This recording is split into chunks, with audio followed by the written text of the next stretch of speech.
I never thought I'd find myself in this mess. Honestly, I thought I knew my wife and my best friend pretty well. We'd been through a lot: cancer treatments, hospital stays, late-night talks about life and trust. And yet there I was, staring at my phone late one night, feeling the weight of a betrayal I'd never suspected.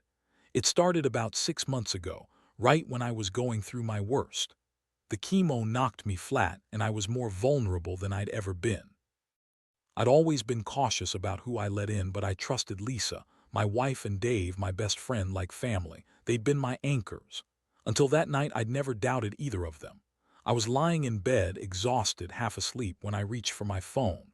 I'd been using it to track my meds, but I kept noticing little things: texts I'd missed, notifications that didn't add up. I was too weak to care much at first, but then I saw it. A message from Dave to Lisa, sent late at night. It was simple: "I miss you. Can't wait to see you tonight." My stomach sank. I sat bolt upright, palms sweaty, heart pounding. I stared at the screen, my fingers trembling. I scrolled back through the conversation. There were more texts hidden in the depths of her messages, talking about us, secrets and plans that sounded intimate. No, not just friendly banter. This was something else, something they kept hidden. I felt a rush of cold nausea. The world was spinning and I could barely breathe. My mind kept circling back. How long? How long had this been going on? Had I missed signs?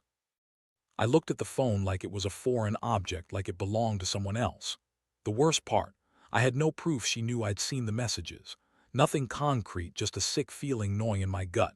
I couldn't confront her then. My body was too weak, my mind too shattered. So I kept quiet, pretended I didn't see anything. But every night since, I've been drowning in guilt.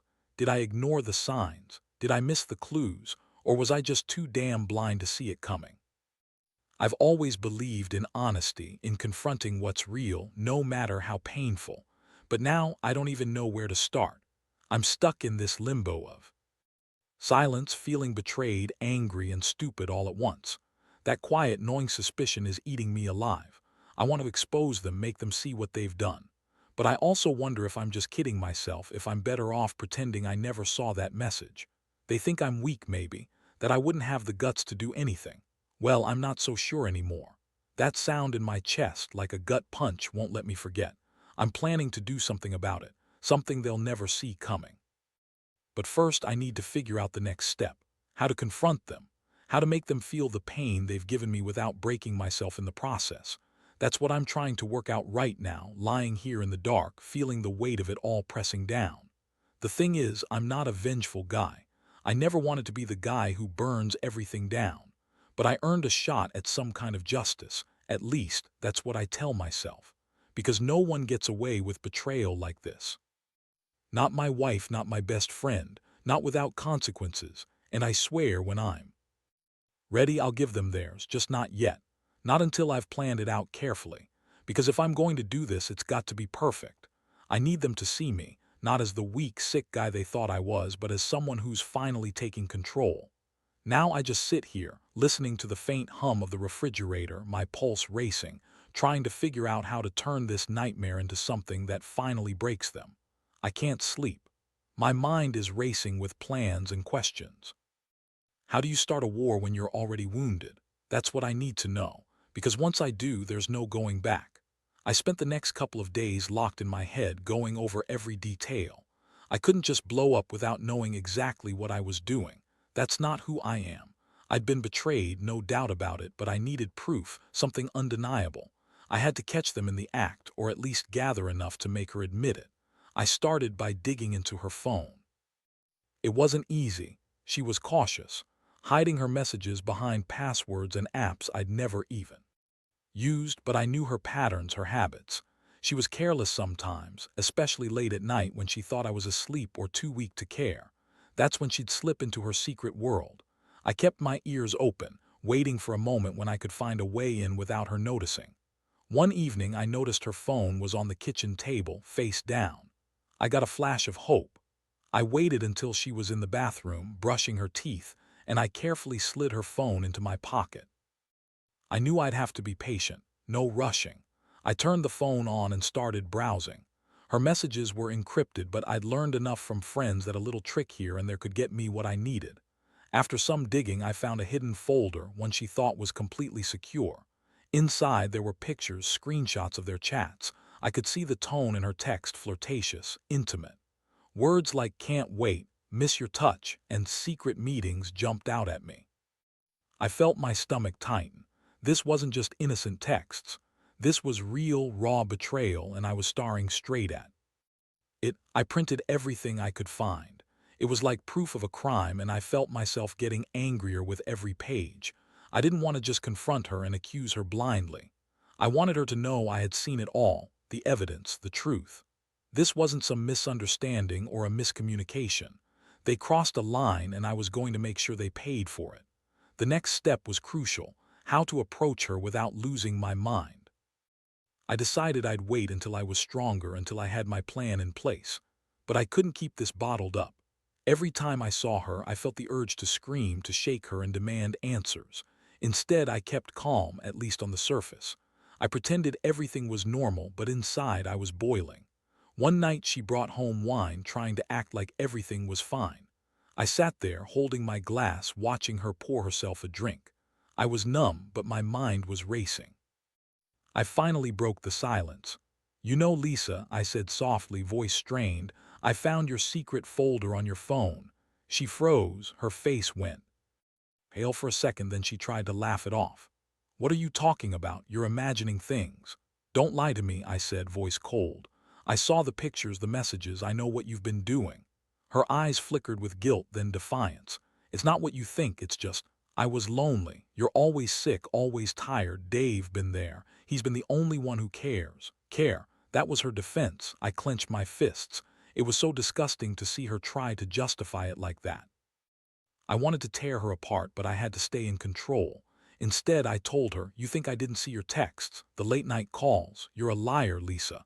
You've been cheating with my best friend. Do you even understand what you've done?" She looked away, silent. That's when I knew I'd finally got her where I wanted, cornered, exposed. I didn't yell or lose my temper. I just sat back and let her see that I knew everything. That's when I realized this wasn't just about her cheating. It was about her thinking she could get away with it, that she could hide behind her secrets and I'd never find out. I'd already decided what would happen next. I wasn't going to just walk away, pretend it never happened. I'd been patient, but now I was ready to act. I'd laid out the foundation, gotten the proof. The game was on. They thought I was weak, sick, helpless, wrong. I wasn't just going to confront them. I was going to make them regret crossing me. The plan. It was simple in theory, but ruthless in execution. I wanted her to feel the weight of her betrayal without me ever raising my voice again. I'd set the stage, let her feel the impending fallout, and then deliver the blow. I didn't want her crying or begging. I wanted her to understand that I had won, even if I had to do it silently. That meant creating a scenario where she'd be caught off guard, exposed in her own lies. I could already see her panic. Her face would twist with shock, her excuses evaporate.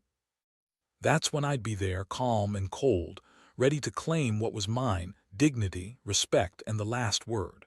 I'd make sure she knew exactly how much she'd screwed up. That was my revenge.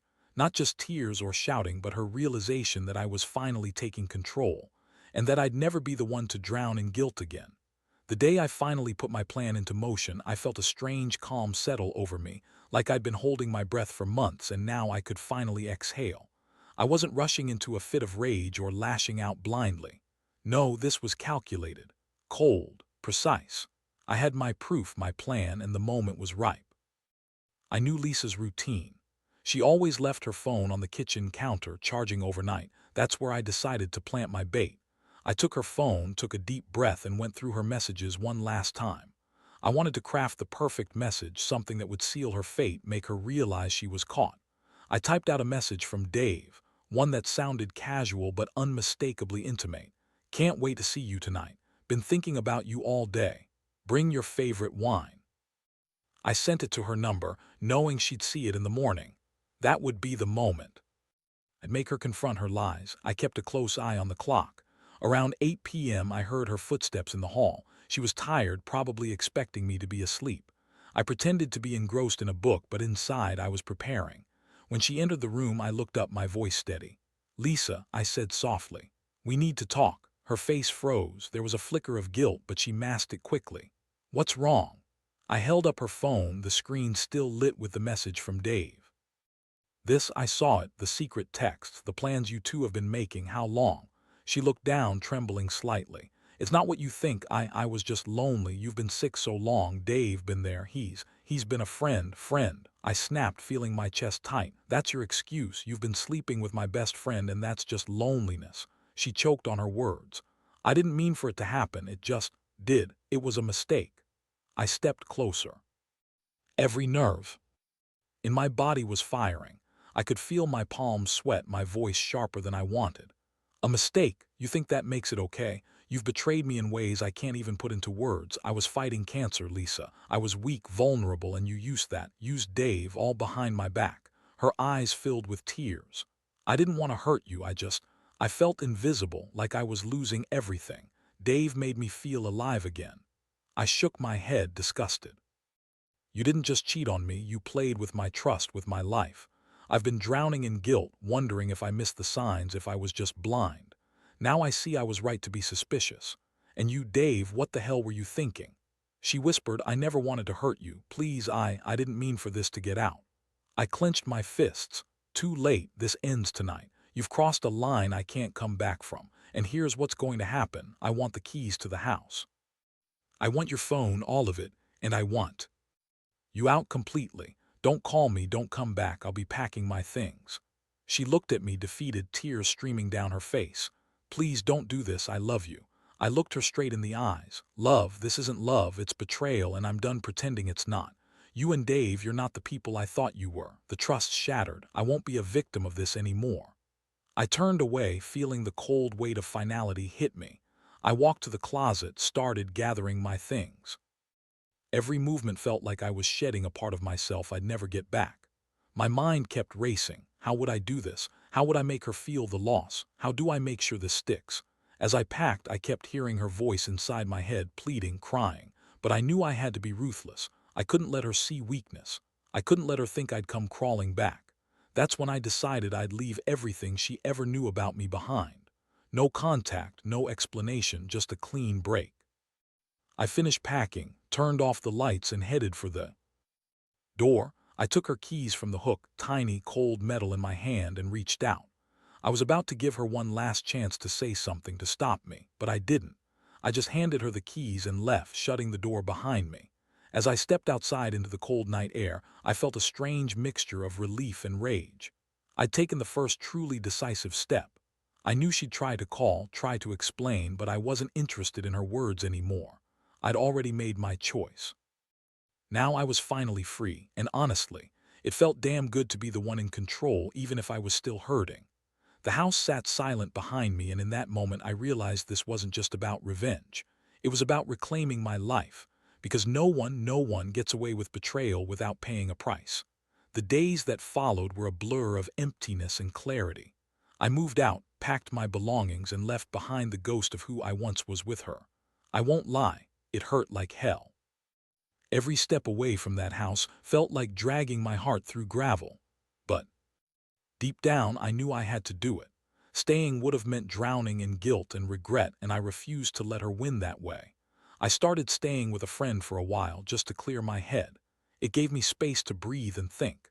I'd never been good at hiding my feelings, and I could feel the rawness in my chest every time I remembered her face, the betrayal in her eyes, and Dave's too. That's what made it so hard. I had trusted both of them. I'd been vulnerable, and they had used that against me. One thing kept hitting me. I hadn't told anyone about the full extent of what I'd discovered. It felt like my secret, my pain. But I also knew I couldn't carry it all alone anymore.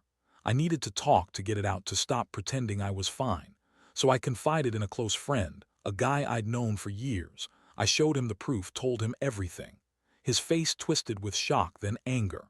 Man, that's brutal. I don't get how she could do that to you, especially while you're fighting for your life. I nodded, feeling the weight of it settle deeper. Yeah, I'm just tired of feeling like I was the only one doing the fighting. Now I see what she really is. He looked at me seriously. You gotta focus on yourself now, screw her. The only thing that matters is healing. You're still sick, and you need to be strong for yourself. That was the truth I refused to forget. I've been so caught up in the betrayal, so angry that I almost lost sight of my own well-being, but I knew I had to keep going. Still, I couldn't shake the feeling that this wasn't over, not yet. I'd made the decision to leave, but I wasn't done with her or Dave. Not by a long shot. Over the next week, I plotted. Not a revenge plot in the typical sense, but something calculated. I wanted her to realize that I was no longer the weak, sick man she thought she could manipulate. I had to give her a reason to feel the loss, to see what she threw away. That meant I had to be patient, keep a low profile, and wait for the right moment. I started by deleting all my social media accounts, no more lurking, no more accidental slips. Instead, I became more active offline, reconnecting with friends, going out, doing things I'd neglected. I also made sure to keep her off my mind as much as possible. That's when I noticed her reaching out. Not directly, but through social media. Little messages here and there, vague comments about moving on, finding herself, and remembering the good times. They thought I was done, that I'd just disappear. That's what made it perfect. I wasn't ready to confront her yet, but I was planting seeds. I wanted her to see I wasn't broken, that I was still dangerous in my own way. So I responded casually, kept my tone neutral, even friendly. But inside, I was gathering my strength. One afternoon, I got a message from her. "I know you're angry, I get it. Maybe I was stupid, but I still care about you. Can we talk?" I stared at it for a moment. My stomach tightened. I'd anticipated this, expected her to try to reach out, to apologize or maybe plead. But I wasn't interested in pity. I wanted her to feel exactly what I'd felt: lost, betrayed. Helpless, I replied simply, "No, I don't want to talk, not right now, maybe never." That was enough. That was my middle finger wrapped in civility. In that moment, I realized I'd already won. Not because I'd exacted some grand revenge, but because I'd taken back control of my life. I wasn't going to be a victim anymore. I was still healing, still fighting my own battles, but I was no longer drowning in guilt or shame. I was standing tall, even if my insides still felt broken. And that's when I decided I'd make her feel the full impact of her betrayal in a way that she'd never forget. Not through violence or shouting, but through silence, dignity, and a slow, deliberate reclaiming of myself. Because sometimes the best revenge is simply walking away, knowing you're better off without the poison. That's what I was going to do. Step by step, I was moving on, and no one was going to stop me. A few weeks had passed since I cut all contact, and honestly, that's when I started feeling some semblance of peace. It wasn't perfect, parts of me still ached, and the rawness hadn't completely faded, but I could breathe again. I could think clearly. I'd kept the proof, stored it safely, knowing someday I'd use it on my terms, not theirs. One night I sat in my new place, the quiet surrounding me. I had a plan forming, something I'd been working on in my head, slowly piecing together. I wanted to confront her in a way she wouldn't be able to deny. To give her a taste of what she'd lost, what I'd lost, and what I was finally reclaiming.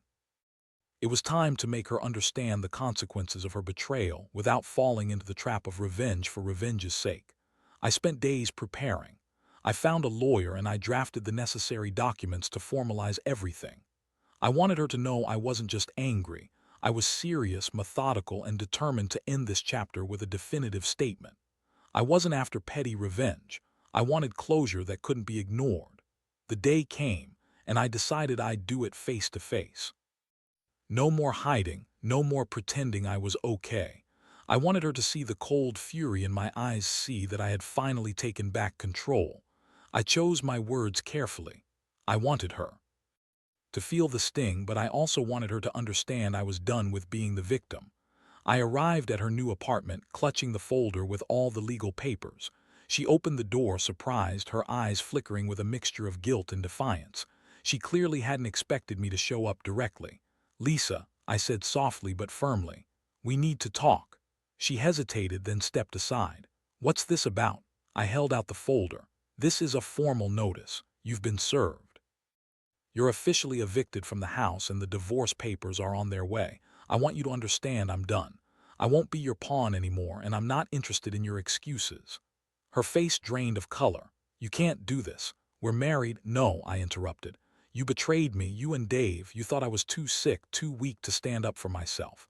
Well, I am, and I've made my move." Her voice cracked. "Please, don't do this. I made a mistake, yeah, but I love you." I felt a cold fury rise, but I kept my voice steady. "Love doesn't cheat, Lisa. It doesn't lie behind someone's back while they're fighting for their life. You lost me with your lies, your betrayal. I won't be part of that anymore." She stared at me, tears spilling down her cheeks. "I didn't mean for it to get this far." I slowly closed the folder, voice even. "Too late for apologies. You made your choice. I'm making mine. From now on, I'm focusing on myself, my health, my life. And I suggest you do the same." Without waiting for her to respond, I turned and walked away. I felt a strange sense of relief, like I'd finally broken free from a nightmare that had been dragging me down for months. I knew this wasn't just about her. It was about reclaiming my dignity and showing myself that I could survive anything, even this. Walking back to my car, I looked at the sky, stars faintly visible through the city glow. I realized that the real victory wasn't in revenge itself, but in standing tall, in taking back what I'd lost, and in never letting betrayal define me. That's what mattered most. I'd set my course, and now I was finally moving forward, leaving the wreckage behind. Because sometimes the strongest thing you can do is walk away, especially when the person you trusted most has shown you their true colors. The pain might never fully disappear, but I knew I was on my way to healing. And that's what makes all the difference. In the days that followed, I felt a strange combination of emptiness and clarity. The house was empty now, her things gone, the memories left behind. I'd handed over the keys, filed the papers, and cut every last tie I had with her. It was like stepping out of a storm into a cold, clear morning. The ache was still there, but it was different. It wasn't a crushing weight anymore. It was a scar, a reminder of what I'd survived and what I'd fought to reclaim. I spent the first few nights sleeping better than I had in months, maybe even years. Every time I closed my eyes, I didn't see her face begging or hear the lies echoing in my head. Instead, I saw the horizon, wide open, full of possibility. I realized that revenge had never been just about hurting her. It was about stopping the cycle, about taking control of my life when I'd felt powerless. That sense of power, of finally standing up for myself, was what kept me going. I won't pretend that I've gotten over everything. Some wounds are deeper than words, but I've learned a lot. I've learned that no matter how much betrayal cuts, the only thing that heals it is time, action, and a commitment to myself. I've also learned that sometimes walking away, truly walking away, is the bravest thing you can do.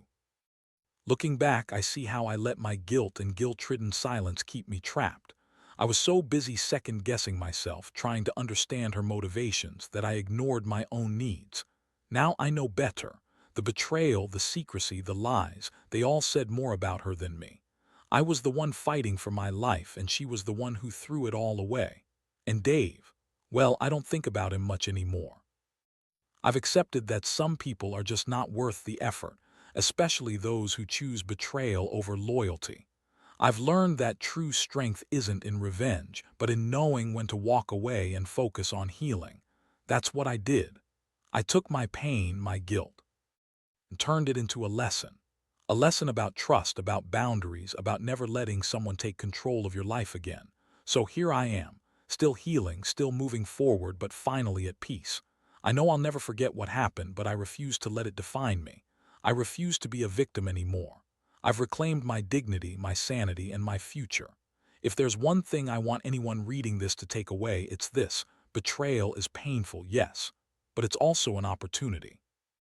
An opportunity to learn, to grow, and to stand stronger. Because no one can take your power away unless you let them.